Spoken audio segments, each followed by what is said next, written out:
We wished to investigate whether the H5N1 bird flu virus would have the potential to acquire the ability to spread between mammals. As it is, bird flu virus is only affecting poultry, but it might be that by mutation the virus could change into a virus that has pandemic potential and spread between mammals and thus humans.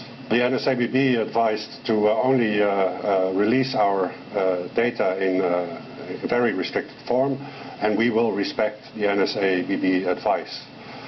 So we have drafted a new manuscript that, in which none of the details on methods and mutations that we found is included. It was our initial response that all the data should be published. That's why we submitted the manuscript in full to the journal. We understand that there are potential dual-use applications, but we are of the opinion that the information should be shared to a fairly large public health research community.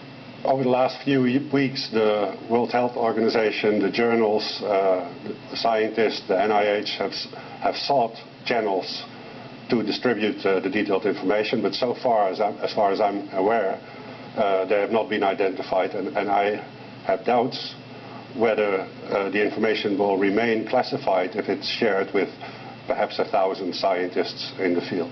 Our fear is that we will now release a manuscript with no information, and that in a couple of weeks' time the information will be on the street nevertheless. And in that case, it's our opinion that it's better to communicate the paper now in detail but responsibly.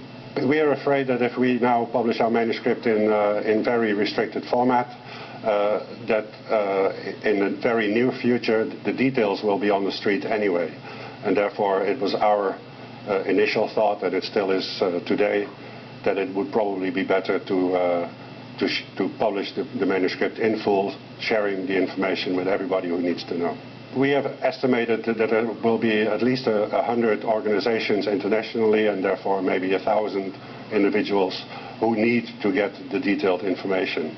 And confidentiality is out of the question if this information is shared with 1,000 people. The dangers are very limited because it's not very easy to recreate the viruses that we have in our facilities.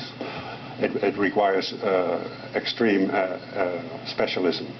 And so we think that the benefits of publishing the work by far outweigh the risks of publishing this work. The benefits are that the people in the field will recognize bird flu viruses with the potential to cause a massive outbreak in mammals, including humans. And therefore, people should be monitoring viruses in the field, and they have to know exactly which mutations to be on the lookout for.